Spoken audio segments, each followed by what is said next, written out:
मम्मा मम्मा मेरी बात सुनो ना। नन्हा विभव अपनी माँ संगीता की गोद में चढ़ने की कोशिश करते हुए बोला। संगीता ने उसे गोद में लेते हुए कहा, बस थोड़ी देर और रुक जाओ बेटा, मैं ये अंतिम खिलौना डिजाइन कर लूं, फिर तुमसे ढेर सारी बातें करूंगी। संगीता एक जानी मानी खिलौना निर्माता कंपनी की हेड डिजाइनर थी। कोरोना महामारी की वजह से घोषित लॉकडाउन के कारण आजकल वो घर से ही अपना काम कर रही थी। संगीता और विभव के अलावा उनके घर में विभव की आया रहती थी, लेकिन लॉकडाउन के कारण वो अपने गांव से वापस नहीं आ पाई थी। विभव 6 वर्ष का बहुत ही प्यारा और बातूनी सा बच्चा था। हर समय उसकी जुबान पर कोई ना कोई कहानी मौजूद रहती थी। पहले तो उसकी आया चाव से उसकी कहानियां सुनती थी, लेकिन अभी वो भी छुट्टी पर थी और संगीता अपने काम में ही व्यस्त रहती थी, जिसके कारण विभव उदास रहने लगा था। जैसे ही संगीता ने अपना कंप्यूटर बंद किया, मम्मा आप मेरे लिए एक बोलने वाली गुड़िया बना दो, फिर मैं आपको डिस्टर्ब नहीं करूंगा और उसी से अपनी सारी बातें किया करूंगा। विभव की भोली सी बात सुनकर संगीता हंस पड़ी।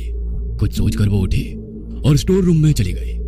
पिछले ही सप्ताह संगीता के डिजाइन किए हुए कुछ खिलौने फैक्ट्री से जांच के लिए उसके पास आए थे, जो अचानक कोरोना की वजह से दफ्तर बंद हो जाने के कारण उसके घर पर ही रह गए थे। संगीता ने उन खिलौनों में से एक गुड़िया निकालकर विभव को खेलने के लिए दे दी। वो गुड़िया वैसे तो दिखने में बहुत ही सुंदर थी, लेकिन उसकी आंखें कुछ गड़ू मड़ू सी हो गई थी, जो कभी कभी डरावना सा एहसास दे जाती थी। विभव ने जैसे ही वो गुड़िया देखी, वो खुशी से उछल पड़ा। अरे वाह मम्मा, आप कितनी अच्छी हैं, इतनी जल्दी आप मेरे लिए इतनी प्यारी गुड़िया ले आई। अब तो मैं इससे खूब सारी बातें करूंगा। विभव अब गुड़िया को लेकर अपने कमरे में चला गया और संगीता खाना बनाने में जुट गई। कुछ देर के बाद जब संगीता और विभव खाने के लिए बैठे, तो संगीता ने देखा कि विभव ने न सिर्फ बहुत जल्दी खा लिया, बल्कि उसने संगीता की प्लेट से भी खाना लेकर खाना खाना शुरू कर दिया। संगीता थोड़ी हैरान हुई।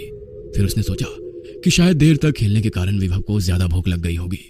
खाना निपटाकर संगीता एक बार फिर अपने कंप्यूटर के आगे बैठ गई और विभव अपनी नई गुड़िया से खेलने में मग्न हो गया।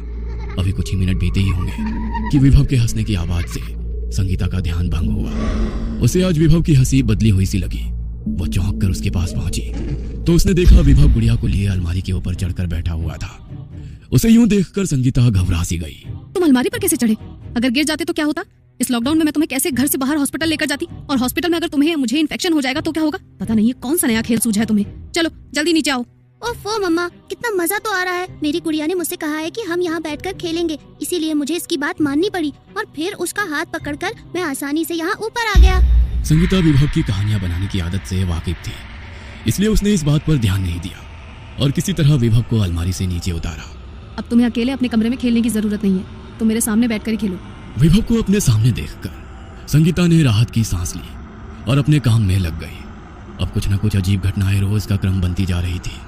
कभी विभव जरूरत से ज्यादा खाता तो कभी अजीब सी आवाज में हंसता, कभी वो पलक झपकते ही किसी ऊंची जगह पर बैठा हुआ नजर आता, तो कभी उसका चेहरा संगीता को डरावना सा एहसास देता। विभव की हर बात में ये बात जुड़ी होती कि गुड़िया ने बोला ऐसा करो वैसा करो, लेकिन संगीता इसे विभव का बचपना समझकर भुला देती थी। इन सब बातों के असर से संगीता को लगने लगा कि वो शायद जरूरत से ज्यादा अपने काम में उलझ गई है और आराम के अभाव में उसे अजीब अजीब बातें दिखाई सुनाई पड़ने लगी है। इसलिए उसने तय किया कि वो कल ही अपने बॉस से बात करके 2 दिन की छुट्टी ले लेगी और अपने साथ साथ विभव का भी पूरा ख्याल रखेगी। लेकिन अभी रात बाकी थी। संगीता ने रात के खाने के लिए जैसे ही विभव को आवाज दी, नहीं मम्मा, मुझे नहीं खाना है। विभव का जवाब सुनकर परेशान सी संगीता उसके कमरे में पहुंचकर बोली, क्यों नहीं खाओगे? चलो जिद मत करो, गुड़िया ने मुझे खाने के लिए मना किया है। अगर मैं खाना नहीं खाऊंगा तो धीरे धीरे मर जाऊंगा और फिर उसकी तरह ही गुड़िया बनकर हमेशा के लिए उसकी दुनिया में उसके साथ रहूंगा। विभव ने अजीब सी आवाज में कहा। विभव के मुंह से मरने की बात सुनकर संगीता के गुस्से का ठिकाना नहीं रहा। उसने विभव को थप्पड़ मारने के लिए अपना हाथ उठाया, लेकिन ये क्या, उसका हाथ बीच हवा में ही रुक गया। वो विभव को छू ही नहीं पा रही थी। संगीता ने आश्चर्य से विभव की तरफ देखा तो उसने पाया कि विभव की आंखें लाल हो चुकी थी, मानो उसमें खून तैर रहा हो। उसके हाथ में मौजूद गुड़िया से भी हंसने की विचित्र आवाज आ रही थी, जो अब संगीता को बुरी तरह डराने लगी थी। सहसा गुड़िया और विभव दोनों की आवाज एक साथ संगीता के कानों से टकराई। हमें थप्पड़ मारना तो बहुत दूर की बात है। तुम ना तो हमारे पास आ सकती हो और ना ही तुम हमें छू सकती हो। जाओ, चली जाओ यहाँ से और हमें अकेला छोड़ दो। संगीता के लिए अब वहाँ 1 सेकंड भी खड़ा रहना मुश्किल हो गया था। पसीने से लथपथ घबराई हुई सी वो तेजी से वहां से भागकर अपने कमरे में आ गई। कुछ देर के बाद जब वो संयत हुई तब वो फिर धीरे से विभव के कमरे में पहुंची। वहां पहुंचकर उसने देखा विभव सो गया था, लेकिन गुड़िया अभी भी उसके बिस्तर पर उसके पास ही थी। संगीता को अब उस गुड़िया से बहुत डर लग रहा था। फिर भी किसी तरह हिम्मत जुटाकर उसने गुड़िया को विभव के पास से उठाया और उसे बाहर ले जाकर उसने उसके टुकड़े टुकड़े कर दिए। फिर गुड़िया के इन टुकड़ों को उसने एक बॉक्स में पैक किया और उसे अन्य डैमेज खिलौनों के साथ रिकंस्ट्रक्शन के लिए स्टोर रूम में डाल दिया। हाँ, चलो, इस मनहूस गुड़िया से मुझे और मेरे बेटे को छुटकारा मिला। स्टोर रूम का दरवाजा बंद करते हुए संगीता स्वयं से बोली।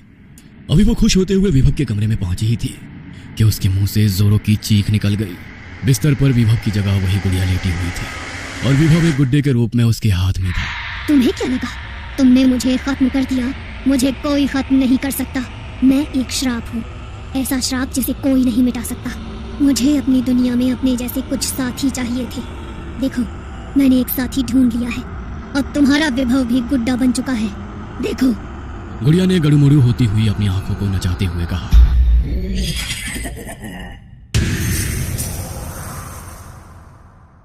देखते ही देखते वो बेहोश होकर गिर पड़ी।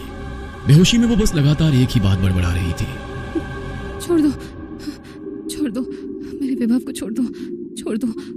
उसे गुड्डा मत बनाओ, उसे मत बनाओ गुड्डा। छोड़ दो, छोड़ दो, मेरे विभव को छोड़ दो। अचानक संगीता को महसूस हुआ कि कोई उसके चेहरे पर पानी डाल रहा है। उसने धीरे धीरे अपनी आंखें खोली तो उसके सामने पानी का जग लिए विभव खड़ा था। विभव पर नजर पड़ते ही संगीता झटके से उठकर बैठ गई और उसने उसे खींचकर अपने गले से लगा लिया। संगीता की इस प्रतिक्रिया से विभव ने घबराकर उससे पूछा, मम्मा, आपको क्या हो गया था? पता है मैं कितना डर गया था। आप अपनी आंखें भी नहीं खोल रही थी और पता नहीं क्या क्या बोल रही थी। फिर मैंने आया आंटी को फोन करके उन्हें सारी बात बताई। तब उन्होंने मुझे आपके चेहरे पर पानी डालने के लिए कहा। यह सब सुनकर विभव को स्वयं से अलग किए बिना संगीता बोली, मुझे कुछ नहीं हुआ है मेरे बच्चे, कुछ नहीं, और मैं कुछ होने भी नहीं दूंगी। भगवान का शुक्र है कि वो सब एक डरावना सपना था। थोड़ी देर बाद जब संगीता कुछ संभली तब उसने विभव से गुड़िया के विषय में पूछा। विभव ने रुआसी आवाज में कहा, पता नहीं मम्मा, मेरी गुड़िया कहाँ गई? मैं कब से उसे ही ढूंढ रहा हूँ। यह सुनकर संगीता ने चुपचाप स्टोर रूम का रुख किया। वहां पैकेट में गुड़िया के टूटे हुए टुकड़ों को देखकर उसे तसल्ली हुई।